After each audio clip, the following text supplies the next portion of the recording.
agrees with those cipher. A rebel thinking rebel thoughts who's not alone despite the consequences against the rule. Jiu-jitsu is a compound word. Ju is the Japanese concept of being gentle, or to give way. And jutsu is the word for the broader concept of art. Jujutsu is believed to have begun in Japan during the Nara period, from 710 to 794 AD.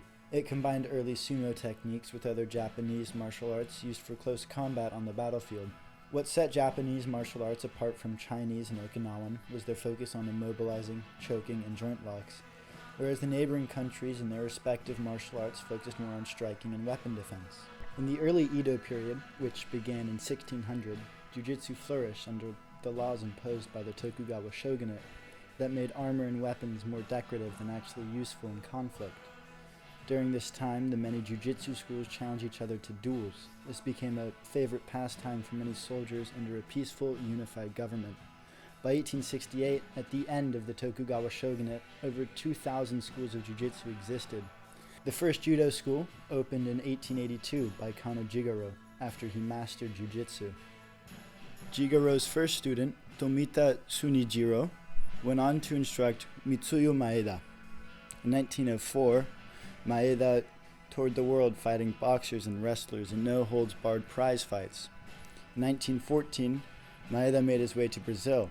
He performed in the 1916 American Circus in Belém, Brazil, where Gustavo Gracie had a booth as a business owner. His son, Carlos Gracie, was amazed by how a smaller man was able to beat much larger opponents. He immediately began studying under Maeda at age 14, sharing his knowledge with his brothers. Elio Gracie was younger and had multiple medical conditions that made him too weak to train judo, so he learned the sport through watching his brothers train. He refined judo and built techniques that allowed much smaller, weaker opponents to overpower much larger opponents more effectively. The name for the sport Elio Gracie developed was called Jiu-Jitsu, a romanization of Jujutsu. And that's when, back then, there was really only the Gracies, and we have another technique of the month for you guys. This one should be pretty useful for the real street fight situation that you most likely will. For decades, the Gracies had a monopoly on vale tudo, or no-hold-barred events, in Brazil, which led to the sport generally being known as Gracie Jiu-Jitsu. In 1972, Elio's son, Horion, and his nephew, Carlos Jr., moved to the U.S. to teach Jiu-Jitsu, with Horion going on to co-found the UFC. Horion's brother, Royce, won the first, second, and fourth UFC championship. Since then, countless Gracies and their disciples have competed in and dominated BJJ. So, I was introduced to Jiu-Jitsu, from afar before I ever got to try it. I was watching the UFC. I started watching them from from as soon as I could, get my hands on those live events, which I couldn't pay for myself. I was at my friend's house. I was 17, and we were watching it on pay-per-view. It was like crazy amount of money. But I saw this guy, Royce Gracie, just destroying all these huge dudes, decorated fighters with, agility and muscles and physique, and he was very slight guy, super unimposing, and I was impressed and dumbfounded, and that was my introduction to the world of Jiu-Jitsu. Now, there are two major brother masters found in Brazilian Jiu-Jitsu, Carlos Gracie and his brother Elio Gracie. There was another one, George Gracie, but those are the two big ones.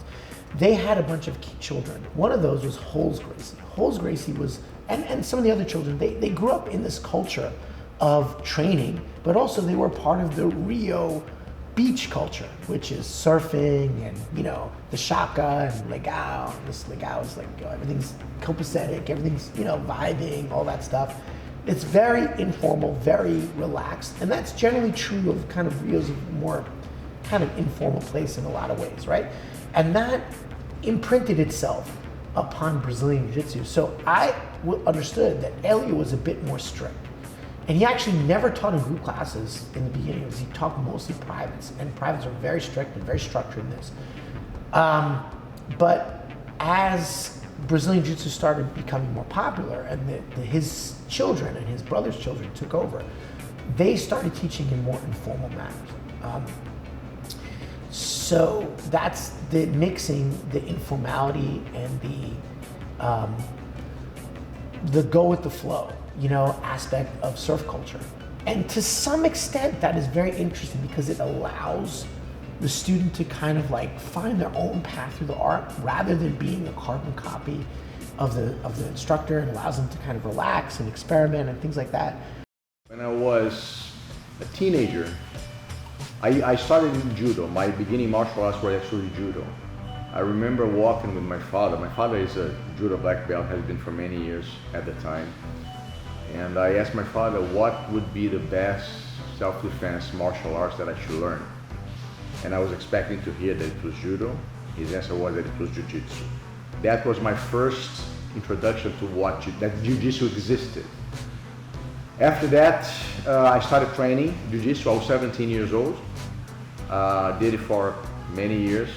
Stopped, life got in the way, got to college, and then eventually restarted it.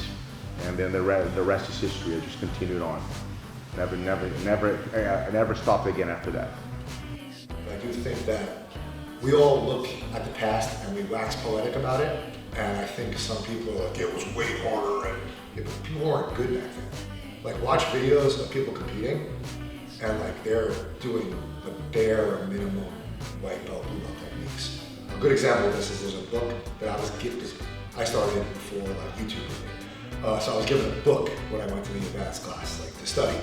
And technique number 96 in this book, written by Sasha Konikov, was a brown belt technique, which is a tripod sweep, which if you learned in your first day, would be like, oh, that's kind of boring.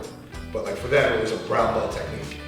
So if you think about like what Zata and Veda could do, like inverting to matrix guard to taking your back, they couldn't even fathom that. So maybe it did need more time because the knowledge wasn't as widely available, the quality of the teaching wasn't as strong.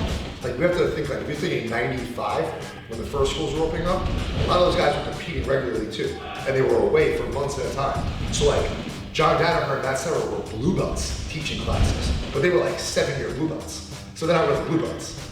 But on the flip side of that is like, they didn't want to share techniques with their schools. There was no YouTube, there was no instructionals really. Like if you bought a VHS, that would be the VHS people handed around and pirated back in the day. So it's like, now with YouTube, you can put a technique out and it'll be scrutinized or elevated immediately.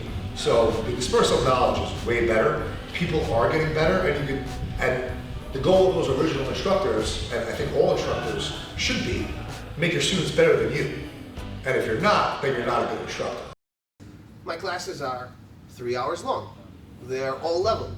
I'm not separately having beginners, intermediates, and advanced folks. And it creates an even more informal culture, and it creates a place where people share information, where they're not afraid to correct each other's technique. It's more of a workshop kind of experience.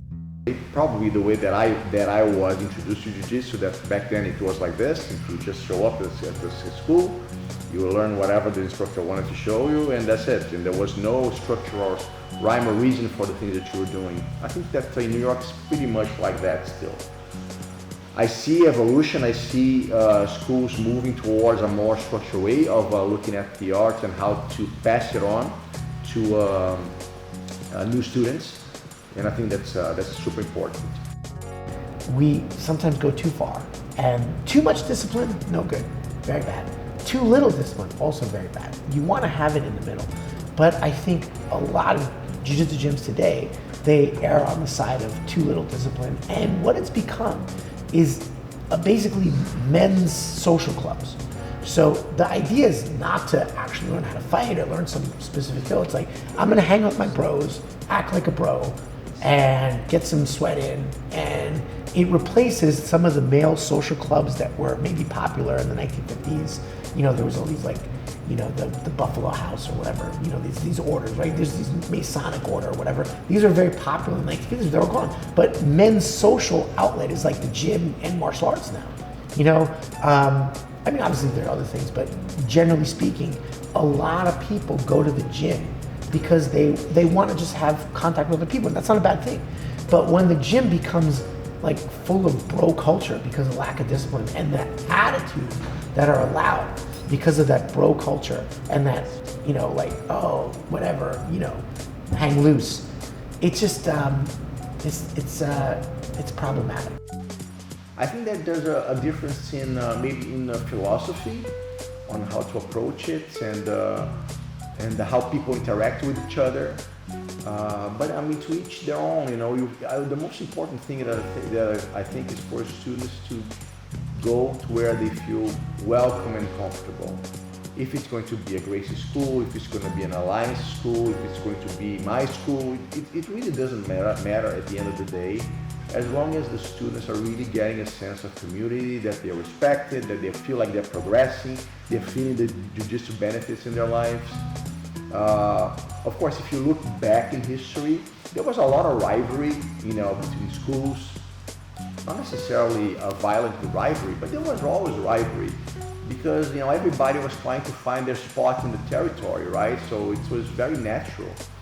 But New York City is such a big city. You know, there are like 8 million people coming through the city every day. There is space for everybody. To think that there is not space for everybody is crazy.